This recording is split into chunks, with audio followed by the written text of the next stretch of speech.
beloved Boss Mike Cervera.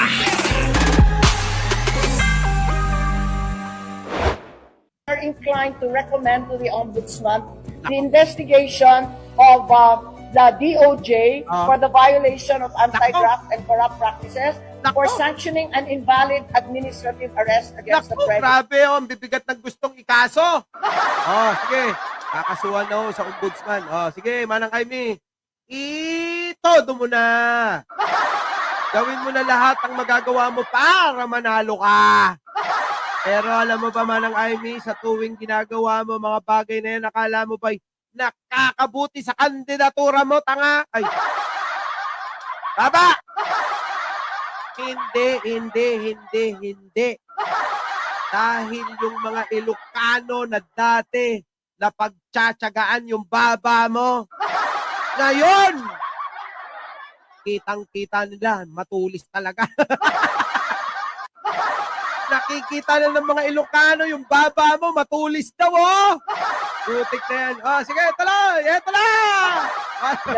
In contravention of the Yuan Wenle Supreme Court case in 2023, usurpation of judicial functions, grave misconduct, and conduct prejudicial to the best interest of public service.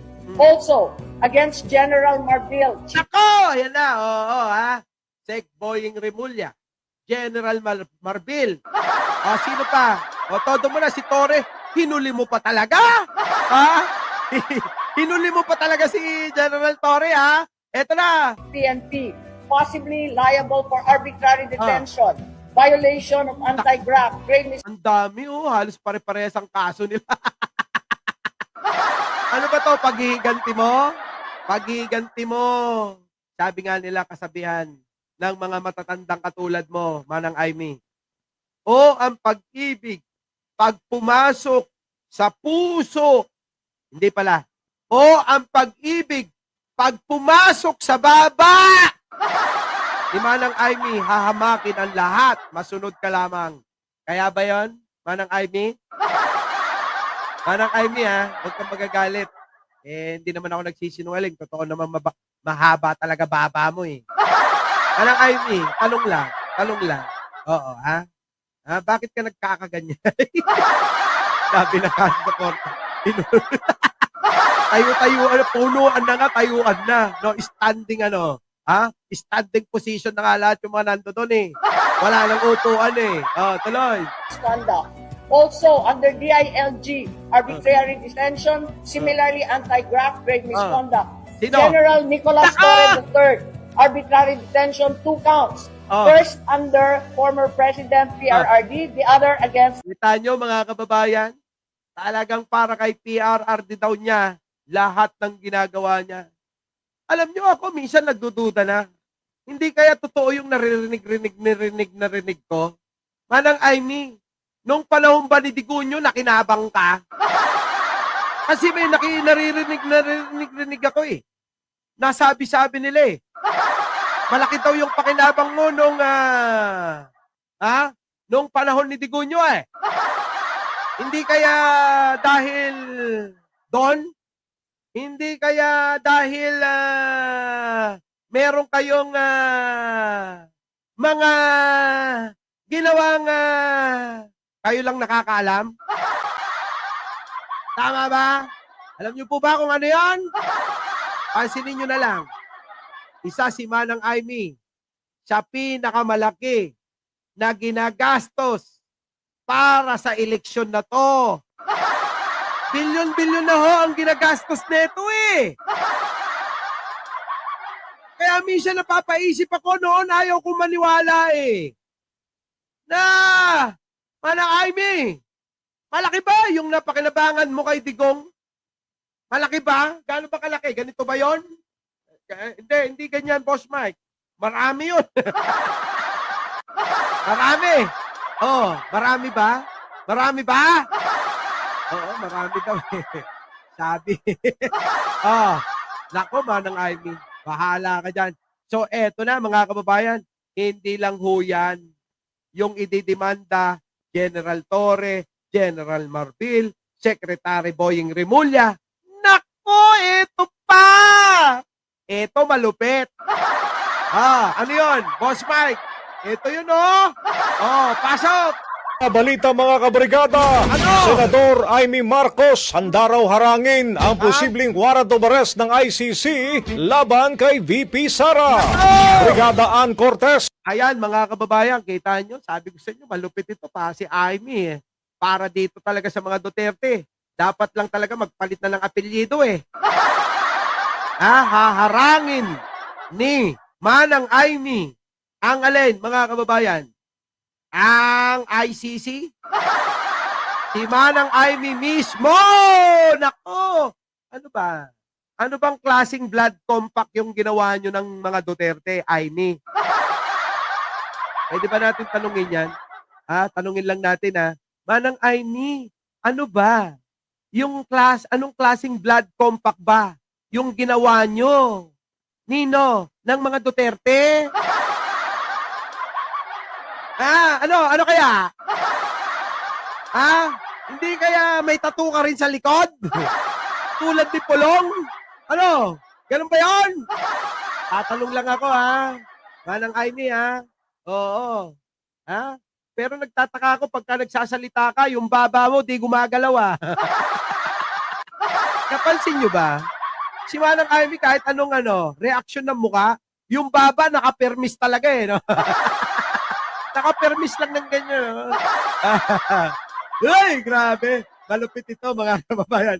Malupit! Malupit na malupit na malupit. Ano na? Oo. Haharangin mo, Talaga? Haharangin mo? Mga Ilocano. Bahala na kayo rito. Ipapanalo nyo pa ba? Iboboto nyo pa ba? Si Manang Amy nyo na mahaba-baba? Bahala na kayo. Desisyon nyo yan. Pero ako, hindi ko iboboto yan. Bakit? Tanungin nyo. Hindi ko iboboto. Bakit? Tanungin nyo. Tanungin nyo ako bakit hindi ko iboboto. Ang makakatama ng tanong sa akin, may libreng relo. Yan. May libreng relo. Yun. Bakit? Bakit? Wala. Bakit? Ang tanong hindi ko iboboto yan. Siyempre mga kababayan, sa eleksyon, nasa Netherlands ako Hindi ako makakaboto talaga. Nandun ako sa Netherlands Malaki yan. Di ba? Kaya bahala na kayo mga kababayan Bahala na kayo. Kasi hindi talaga ako makakaboto nun. Nasa Netherlands ako. Okay ba mga kababayan? Eto na. Tuloy! Ibrigada mo! Brigada Live Report. Handa raw si Senadora Amy Marcos na harangin ang posibleng paghahain ng warrant of arrest laban kay Vice President Sara Duterte ng International Criminal Court. Bagamat aminado ang senadora na chismis pa lang ito. Chismis. Kung chismis yan, matagal na yung chismis ko. Yung chismis ko, last year pa ito. Diba, Maripe? Thank you naman. Diba? Yung chismis natin mga kababayan, last year pa ngayon lang nila nababalitaan Kaya nga yung ibang mga kongresista nanonood sa atin Nagugulat sila kung bakit nalalaman natin at nauna tayo sa mga mangyayari Kaya nga sila Libayan, gigil na gigil Oo. Kulang na lang daw mga kababayan, manghula ako sa Quiapo Minsan naiisip ko na rin yan. Naiisip ko na talaga yung manghula sa Quiapo. Talay!